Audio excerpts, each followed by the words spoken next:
her hafta 1-2 tane hastaya HIV pozitif tanısı koyuyorum. HIV pozitif olmakla AIDS olmak birbirinden ayrı şeyler. AIDS, HIV pozitif olan bir kişinin tedavi olmaması nedeniyle gelebileceği son aşama. AIDS aşamasına geliyor ve ne yazık ki onların bir bölümü yaşamını yitiriyorlar. Halbuki HIV artık tedavi edilebilir bir hastalık. Günde sadece bir tane ilaç alarak ama tabii ki ömür boyu alarak aynı bir tansiyon ilacı gibi ömür boyu normal kendi yaşamlarını yaşayabilecekleri kadar yaşayabiliyorlar o insanlar.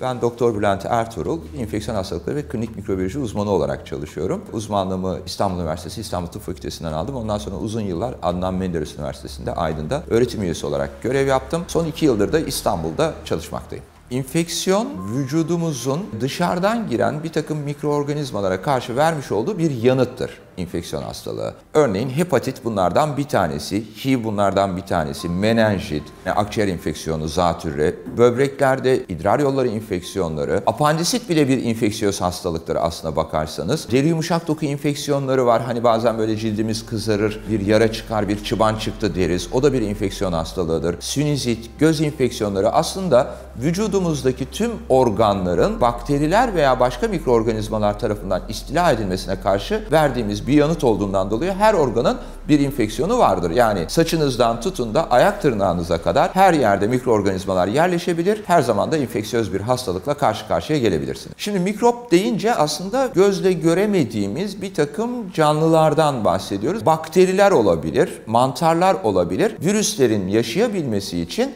bir canlı hücrenin içerisine girmeleri gerekiyor. Ama bunlar da mikroorganizma olarak değerlendirilir. İşte onun dışında parazitler var. Hani böyle hep halk arasında duyuyoruz ya, bağırsak kurdu geçirdi falan. Çocuklarda özellikle yaygın olur. Genel olarak mikropları bu şekilde tanımlayabiliriz. Mikropsuz yaşayamayız. Zaten doğada mikrop olmadığı zaman insan da olmaz. Öyle bir dünya yok. Yemek yediğimiz zaman, çevrede bulunduğumuz ortamlarda her tarafta mikroplar var ve bizim vücudumuzda da birçok mikrop var. Belki de bizim hücrelerimizin sayısından daha fazla mikroorganizma bizim vücudumuzda yerleşmiş. Yani bir seçim yapsak hücrelerimizle beraber belki onlar kazanacaklar. Bizi koruyan derimizde, bağırsaklarımızda ki bağırsaklarımızdaki bazı mikroplar bize o kadar yaşamsal bazı vitaminlerin oluşmasını sağlıyorlar. K vitamini gibi. Mikropsuz yaşam diye bir şey yoktur, olmamalıdır.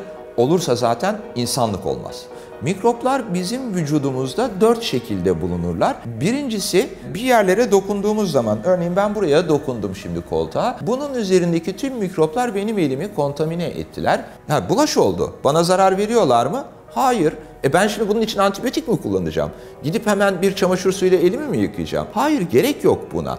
Bir de bizim vücudumuzda kolonize olan mikroplar var ki onlar bizim çok yakın dostlarımız. Onlara da bir şey yapmamamız gerekiyor. Sık ve gelişigüzel antibiyotik kullanmak ne yazık ki onları da ortadan kaldırıyor.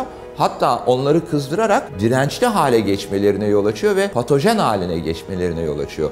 Ne zaman bize düşman oluyor o mikroplar? Örneğin yara bölgesinde dokunun içerisine girip sonra bizim vücudumuz ona karşı bir yanıt geliştirdiği zaman, buna da inflamatuar yanıt diyoruz. O zaman bir düşmanlaşma gerçekleşiyor. O zaman savaş çıkıyor. İnfeksiyon hastalığı da tam da budur aslına bakarsanız. Yani o dost mikroplarla savaşmıyoruz. Üşütme diye bir hastalık yok ama Türkiye'de birçok insanın üşüttüğünü söyleyebiliriz bu dönemde. Soğukla beraber vücudumuzun immün sisteminde bir baskılanma olabiliyor ve biz mikroorganizmalara açık hale gelebiliyoruz. Bu birincisi. İkincisi, soğuk özellikle bazı viral etkenlerin canlılığının artmasına yol açıyor. İşte artı 2, 8 derece, 10 derece, 12 derece. Şimdi burada infeksiyöz etkenlerin, özellikle viral etkenlerin büyük bir kısmı canlılığını koruyabiliyorlar. Uzun süre koruyabiliyorlar. Güneş ışığı da olmadığından, o ultraviyole etkisinden kaçabildiklerinden dolayı biz onlara daha açık haldeyken onlar da bu şekilde olunca gelip bize bulaşıyorlar. Pencerelerin, camların kapalı ortamlar içerisinde bulunarak insanların birbirleriyle sosyal olarak daha yakın temas kurması viral etkenlerin özellikle birbirlerine bulaştırmaları kolaylaştırıyor. Soğukla beraber oluşan o bağışıklık yetmezliği durumunda da normalde hastalık oluşturmayacak olan bizim bağışıklık sistemimizin gücü nedeniyle bazı infeksiyöz etkenler hastalık yapabilme olanağına kavuşuyorlar. İşte belki de bundan dolayı acaba üşüttüğümüz üşütürsem hasta olur muyum? Ve annelerimizin şu atkıyı da giy, şu bereyi de tak, şu paltoyu da giy diye bizi korumaya almalarının temel nedeni bu. Ama üşütme diye bir hastalık yok. Yani özellikle bu Covid döneminde en fazla önem verdiğimiz noktalardan bir tanesiydi bu. O sınıfların havalandırmasının sürekli sağlanması, iş yerlerinde mutlaka pencerelerin arada bir açılıp o ortamın havalandırılması. Çünkü o hava sirkülasyonu birçok etkinin ortadan kaybolmasına yol açacaktır. Üst solunum yolu enfeksiyonu dediğimiz zaman hakikaten tam da üst solunum yollarından, yani larenjit, farenjit, sinüzit veya işte kulak, orta kulakların etkilenmesi, buralara mikroorganizmaların yerleşip burada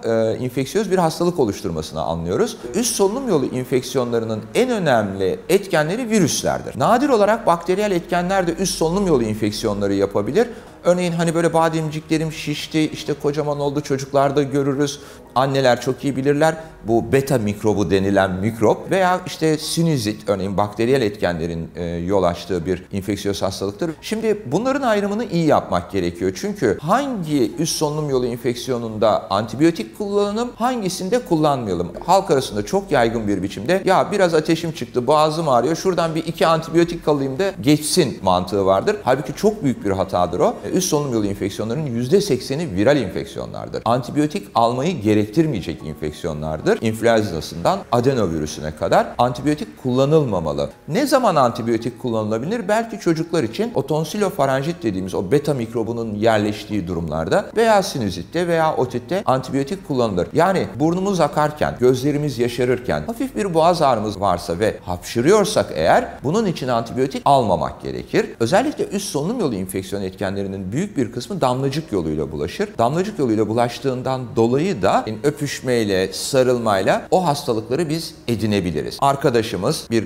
nezle geçiriyordur, biz ona sarılırız ve bu şekilde infekte olabiliriz. Veya hemen bizden önceki bir kişi otobüste bir hapşırmıştır ve elini, kolunu kapatmamıştır. O hapşırdığı yere daha sonra biz tutunduğumuzda oradan aldığım bir mikrobu alabiliriz. Ama şunu bilmek gerekiyor. Eğer bağışıklık sisteminiz yeterli çalışıyorsa mikrobu aldığınız doz da önemli. Az miktarda almış olduğunuz mikrop aslında size bir şey yapmayabilir. Her seferinde o Akdenizliler gibi sarılmamak daha iyi ama ona da dayanamıyoruz, kıyamıyoruz. Birbirimizi yüreğimizle sevmek için sarılmak durumunda hissediyoruz kendimizi. Ama evet, ne yazık ki o durumda hastalık bulaşabilir. Şu an Covid mi var, influenza mı var? Her ikisi de var. Ne yazık ki öyle. Çünkü Covid ve influenza'nın hafif geçirilme durumları birbirlerine çok benziyor. Yani griple Covid-19.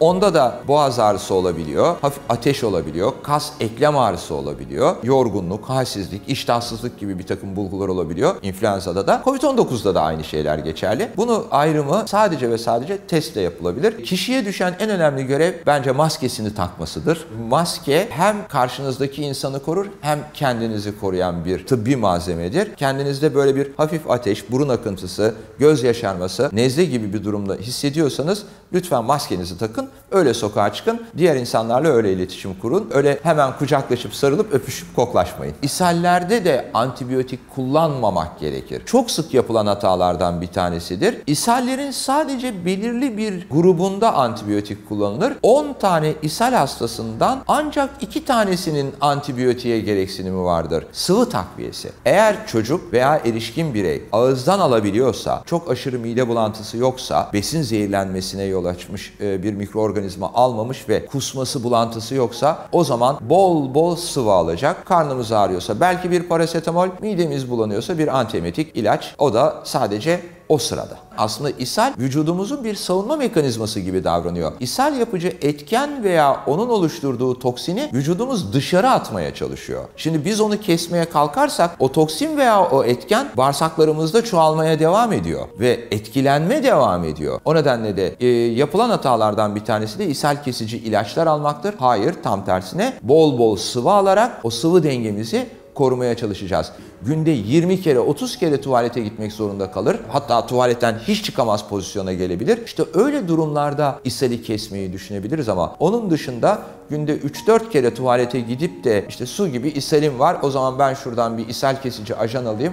Hayır, öyle bir şey önermiyoruz. Öksürük de bir savunma refleksidir, savunma mekanizmasıdır. Akciğerlerimize doğru giren solunum yollarımızdaki bir takım yabancı organizmaları veya mikroorganizma olabilir veya yabancı cisimler olabilir. Onu atma refleksidir. çok yoğun olmadığı sürece, çok artık nefes almayı engelleyecek, uyumayı engelleyecek pozisyona gelmediği sürece öksürüğün de çok geçmesini istemeyiz. Çünkü bir savunma mekanizmasıdır. İşte ıhlamur çayları veya yeşil bitki çayları gibi ılık bu tür şeylerle boğazınızı veya üst solunum yollarını rahatlatıcı bir takım sıvılar almak daha faydalı olabilir. Çok zor umumi tuvaletlerden hastalık bulaşması ama tabii ki hijyen takıntısı olduğundan dolayı insanlar o tuvaletleri kullanmak istemeyebiliyorlar. Ama hani oradan hastalık bulaşabilmesi için mikroorganizmanın size tutunabilmesi gerekiyor. Size yerleşmesi, bu sırada sizin bağışıklık sisteminizde bir takım defeklerin olması, onun sonra işte kadınlarda diyelim üriner sistemde onun yukarıya doğru yürümesi o bakterinin ve gidip idrar yollarına yerleşmesi gerekiyor. Halbuki kadınlardaki infeksiyöz etkeni, idrar yolu enfeksiyonu etkeninin en önemli nedeni Escherichia coli dediğimiz bir bakteridir ve bu aslında kadının kendi florasından kaynaklı bir bakteridir. Çünkü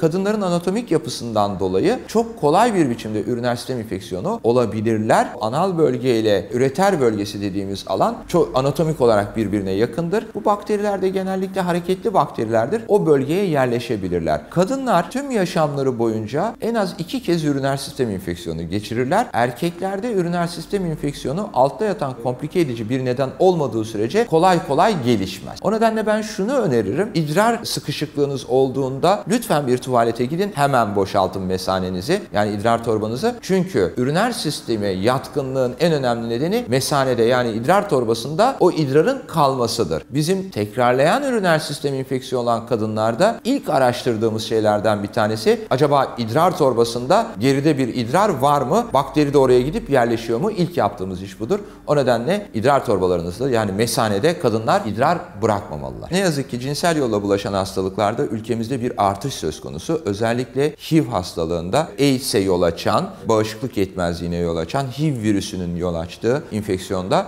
ciddi bir artış söz konusu. Bunun birçok nedeni olabilir ama en önemli nedeni hepimizin bildiği gibi korunmasız cinsel ilişkidir. Aslında bu konuda ciddi eğitimlerin okullarda, ilkokullardan itibaren verilmesi gerekiyor. Korumalı cinsel ilişki çünkü insanların cinsel yaşamlarına müdahale gibi bir hakkımız olamadığından ve olmadığından ve bunu yasaklamak gibi bir derdimiz de olmadığından dolayı bununla ilgili en güzel yaklaşım bu konularda eğitim vermektir. Eğer kapalı bir toplum olarak bunu gizli saklı yapmaya devam edersek günümüzde olduğu gibi cinsel yolla bulaşan hastalıkları ne yazık ki önünü alamıyoruz. Onlar bulaşmaya devam ediyorlar. Ne yazık ki her hafta 1-2 tane hastaya HIV pozitif tanısı koyuyorum. Bu kötü bir şey. Şunun ayrımını yapalım. HIV pozitif olmakla AIDS olmak birbirinden ayrı şeyler. AIDS, HIV pozitif olan bir kişinin tedavi olmaması nedeniyle gelebileceği son aşama. AIDS aşamasına geliyor ve ne yazık ki onların bir bölümü yaşamını yitiriyorlar. Halbuki HIV artık tedavi edilebilir bir hastalık. Günde sadece bir tane ilaç alarak ama tabii ki ömür boyu alarak aynı bir tansiyon ilacı gibi ömür boyu normal kendi yaşamlarını yaşayabilecekleri kadar yaşayabiliyorlar o insanlar. AIDS aşamasına geçmiyorlar. HIV pozitif bir hastada eğer başlangıç aşamasındaysa bir grip veya soğuk algınlığı benzeri semptomlar olabiliyor. İşte lenf bezleri şişebiliyor, ateşi olabiliyor hastanın veya yıllardır farkına varılmamış bir HIV pozitif hastası ağır bir AIDS aşamasına geçtiğinden dolayı ağır bir tabloyla da gelebiliyor. Ama bana gelenlerin önemli bir bölümü işte çeşitli nedenlerden dolayı yapılan taramalar sırasında çıkan pozitiflikler. Örneğin işte ameliyat olurken ameliyat olmadan önce o bulaşıcı hastalıklar genellikle taranır. O sırada hastanın HIV pozitif olduğu tespit ediliyor ve direkt olarak benim polikliniğime yönlendiriliyor hastalar. Eğer çekinirseniz ve gizli saklı bırakırsanız aslında yayılması için olanak sağlamış olursunuz. Açık açık konuştuğunuz zaman insanlar rahatlıkla sağlık kuruluşlarına gidip başvurup test yaptırdıklarında o zaman hastalığı kontrol altına almış olursunuz.